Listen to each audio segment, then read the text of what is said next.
આપણે કોઈને એક સમયનું ભોજન આપીએ તો તે ઉત્તમ સેવા છે, પરંતુ કોઈ વ્યક્તિ આખી જિંદગી પોતાનો રોટલો જાતે કમાઈ શકે તેવું કૌશલ્ય આપીને આત્મનિર્ભર બનાવીએ તો તે સૌથી શ્રેષ્ઠ સેવા ગણાય. આ જ વિચારને સાકાર કરી રહ્યું છે ભરૂચ જિલ્લાના ત્રાલસા ગામ ખાતે આવેલ અસ્મિતા વિકાસ કેન્દ્ર. અમેરિકા નિવાસી પ્રવીણભાઈ પટેલ અને તેમના પત્નીના માર્ગદર્શન હેઠળ કાર્યરત આ સંસ્થામાં મનોદિવ્યાંગ બાળકો માટે અનેક સેવાકીય અને વિકાસલક્ષી પ્રોજેક્ટો ચલાવવામાં આવે છે. અહીં બાળકોને માત્ર શિક્ષણ જ નહીં પરંતુ જીવન જીવવા માટે જરૂરી કૌશલ્ય પણ શીખવાડવામાં આવે છે. રક્ષાબંધન પર્વને અનુલક્ષીને બાળકોને રાખડી બનાવવાની તાલીમ આપવામાં આવી રહી છે. બાળકો દ્વારા તૈયાર કરાયેલી રાખડીઓ બજારમાં વેચવામાં આવે છે અને તેમાંથી મળેલી આવક સીધી જ આ ગરીબ બાળકોના બેંક ખાતામાં જમા કરવામાં આવે છે, જેથી તેઓ આત્મનિર્ભર બનવાની દિશામાં આગળ વધી શકે. સંસ્થાના આચાર્ય મનીષાબેન ત્રિવેદી જણાવે છે કે ગુજરાતના વિવિધ જિલ્લાઓમાંથી માનસિક દિવ્યાંગ બાળકો અહીં નિઃશુલ્ક નિવાસ સાથે અભ્યાસ કરે છે. બાળકો માટે ગુણવત્તાયુક્ત શિક્ષણ, વિવિધ થેરાપી, તાલીમ, લોજિક અને બોર્ડિંગ સહિતની તમામ સુવિધાઓ સંપૂર્ણપણે નિઃશુલ્ક ઉપલબ્ધ કરાવવામાં આવે છે. 20 વર્ષથી વધુ ઉંમરના મનોદિવ્યાંગ બાળકો માટે સંસ્થામાં વ્યવસાય તાલીમ કેન્દ્ર પણ કાર્યરત છે.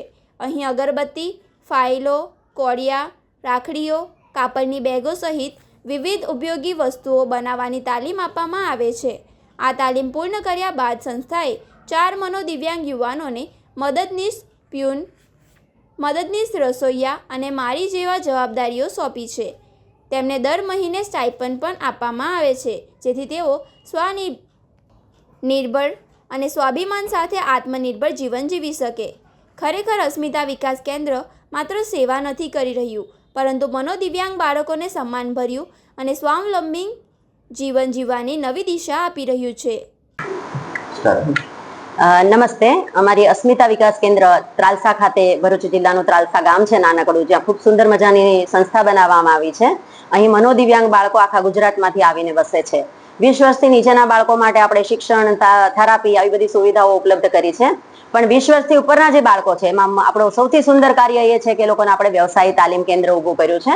અહીંયા શેલ્ટર્ડ વર્કશોપ નીચે બાળકો અલગ અલગ વસ્તુઓ બનાવે છે. મુખ્ય હેતુ આપણો એ છે કે બાળકો પોતે આત્મનિર્ભર બને, પોતાના કૌશલ્ય પ્રમાણે એ લોકો પોતે કાર્ય કરતા થઈ જાય. વાલીઓને પણ સમાજમાં ગૌરવ થાય કે મારું બાળક વિકલાંગ છે છતાં પણ એ બાળક આજે આત્મનિર્ભર થઈ અને થોડું ઘણું એ કમાઈ શકે છે.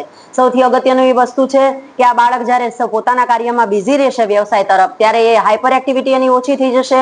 સમાજની અંદર એક જે દૂષણ છે તે પણ ઓછું થઈ જશે અને આ બાળકો પ્રવૃત્તિઓ કરતા થશે એટલે એને પણ ગૌરવ થશે કે મને પણ સમાજ સ્વીકારે છે અને હું પણ કંઈક કાર્ય કરી શકું છું. એટલે અત્યારે સુંદર મજાની રાખડીઓ રંગબેરંગી બાળકો બનાવી રહ્યા છે.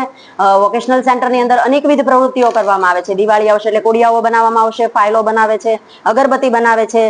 આપણે સૌ સાથે મળી સમાજના લોકો જ્યારે અસ્મિતા વિકાસ કેન્દ્ર આટલું સરસ પગલું ભરી રહી છે ત્યારે આપણે સૌ સહયોગી બનીએ. આ બાળકોએ બનાવેલી વસ્તુઓમાં થોડીક કદાચ ક્ષતિઓ રહી ગઈ છે, પૂર્ણ કદાચ એ લોકો બહાર મળે એવું નહીં મળતું હોય, પણ છતાં એ બાળકોનો પ્રેમ છે એવું સમજી આ વસ્તુઓનો સ્વીકાર કરીએ, એને ખરીદીને આપણે લઈએ અને લોકોને જાગૃત કરીએ અને સમાજના દરેક લોકો સુધી પહોંચાડીએ.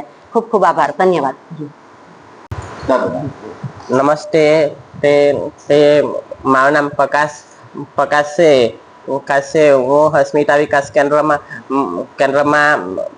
જોબ કરું છું. અમે અહીંયા ગાડી રાખડીઓ બનાવીએ છીએ. તે તમે બધા બનાવી આવશો. નમસ્તે.